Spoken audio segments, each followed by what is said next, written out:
Assalamualaikum class. My today's topic of presentation is exploration of crude petroleum. Crude petroleum क्या होता है ये हम पहले अपने प्रीवियस लेक्चर्स में देख चुके हैं। अब हम इसको डिफ़ाइन करेंगे कि एक्सप्लोरेशन ऑफ क्रूड पेट्रोलियम से मुराद क्या है।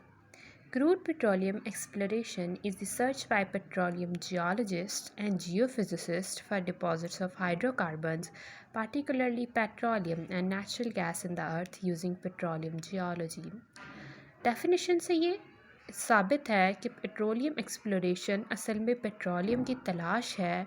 जियोफिजिसिस्ट और जियोलॉजिस्ट की for the deposits of hydrocarbons, जिसमें ज़्यादातर पेट्रोलियम नेचुरल गैस वगैरह शामिल हैं अर्थ के अंदर using petroleum geology. Geology is the study of earth structures और पेट्रोलियम जियोलॉजी से मुराद है ऐसी ज़मीन की साख्त का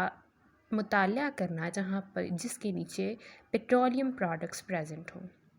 यहाँ पर सवाल ये पैदा होता है कि हमें पेट्रोलियम को ज़मीन के नीचे एक्सप्लोर करने की ज़रूरत क्यों पेश आई। तो ये सवाल इसका जवाब हमें अपने इर्द गिर्द की ज़िंदगी में मिल जाता है कि कितनी जगहों पर हम पेट्रोलियम और इन फ्यूल्स वगैरह को इस्तेमाल कर रहे हैं। खाना पकाने के लिए, गाड़ियों में, हमारी ज़िंदगी के ज़्यादातर अफ़ाल इन ही फ्यूल्स के ऊपर डिपेंड करते हैं। इसको अगर हम फिगर्स में डिफ़ाइन करें तो अर्थ के ऊपर आज तक जितनी भी एनर्जी इस्तेमाल हो रही है उसमें से 97% हमें जियोलॉजी से मिलती है, यानी वो सब्सटेंसेस जो under the earth surface present हैं, जिनमें कोल, ऑयल एंड नेचुरल गैस वगैरह शामिल हैं।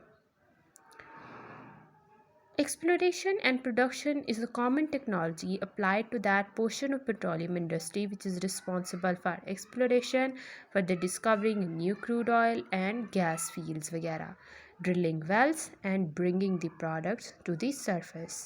Exploration of crude petroleum से मुराद डिफरेंट ऑयल कंपनीज़ का ज़मीन के नीचे से इन ऑयल्स और गैसेस वगैरह को एक्सप्लोर करना, यानी इसकी तलाश करना और फिर इसको पूरी दुनिया में बेचना है, जिसके लिए वो लोग वेल्स ड्रिल करते हैं, यानी कुएं खोदते हैं और फिर वो प्रोडक्ट को ज़मीन के सरफेस के ऊपर लाते हैं, जो कि टर्शरी माइग्रेशन कहलाती है। और टर्शरी माइग्रेशन हम प्रीवियस लेक्चर्स के अंदर स्टडी कर चुके हैं। हमारी प्रेजेंटेशन का नेक्स्ट पार्ट है एक्सप्लोरेशन रिस्क। इस टॉपिक के अंदर हम देखेंगे कि एक्सप्लोरेशन कितना रिस्की काम है, कि जब हम ऑयल को एक्सप्लोर कर रहे होते हैं तो उसमें हमें किन किन खदशात का सामना होता है। एक्सप्लोरेशन एक बहुत ज़्यादा रिस्की प्रोसेस है और इसका कॉन्फिडेंस जो है कि आया एक्सप्लोरेशन कितनी ज़्यादा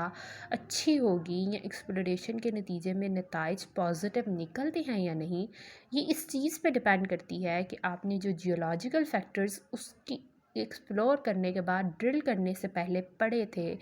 उनके अंदर आपको कितना कॉन्फिडेंस है, यानी आपने कितने अच्छे तरीके से ज़मीन को या वहाँ के जियोलॉजिकल फैक्टर्स को स्टडी किया था। जो डाटा आप कलेक्ट करते हैं, जो मैप्स आप बनाते हैं before drilling when we have explored the oil under the अर्थ।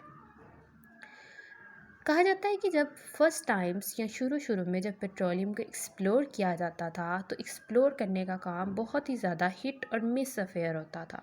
यानी या तो हमें नताइज पॉजिटिव मिल जाते थे, या तो पेट्रोल मिल जाता था या नहीं मिलता था। और इसका रेशो कुछ ऐसा था कि अगर हम 300 कुएँ खोदते थे तो उनमें से सिर्फ एक कुएँ में से हमें तेल मिलता था।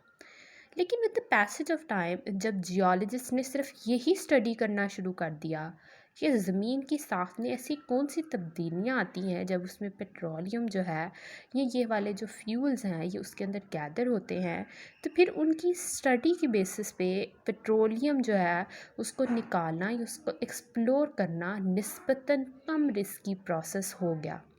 जियोलॉजिस्ट जो कि एक्सपर्ट कर लेते हैं अपने आप को वेरी डेलिकेट इंस्ट्रूमेंट के यूज़ के अंदर और डिटरमिन करते हैं something about geological condition earth the earth surface, और फिर जब ड्रिलिंग की जाती है तो इतनी ज़्यादा इसके अंदर पॉसिबिलिटी आ जाती है कि 9 में से एक कुएं के अंदर हर सूरत तेल और गैस निकल आती है। यानी जियोलॉजिस्ट के इतने एक्सपर्ट होने से एक्सप्लोरेशन का रिस्क उतना ही कम हो गया है। लेकिन इस एक्सप्लोरेशन रिस्क को एक और चीज़ बढ़ाती भी है, वो है हमारा ओवर यूज़, ओवर कंजप्शन। क्योंकि हम इन फ्यूल्स को बहुत ज़्यादा इस्तेमाल कर रहे हैं, इसलिए जियोलॉजिस्ट की इतनी मेहनत के बावजूद कभी कभार ऐसा भी होता है कि ड्रिलिंग के नतीजे में क्रूड पेट्रोलियम या जो हमें फ्यूल चाहिए वो नहीं निकल पाता। उसकी वजह ये होती है कि हम इसे बहुत ज़्यादा यूज़ कर रहे हैं, जिससे इसके जो रेजरवायर्स हैं, जो उसके ज़ख़ीरे हैं, वो with the passage of time कम होते जा रहे हैं। हमारी प्रेजेंटेशन का नेक्स्ट पार्ट है game of oil exploration. Exploration of oil, petroleum, gas और इन सारे फ्यूल्स की जो एक्सप्लोरेशन है, इट्स लाइक अ गेम कि या तो आप इस गेम में सक्सेसफुल हो जाएंगे और या फिर आप इस गेम को लूज़ कर जाएंगे।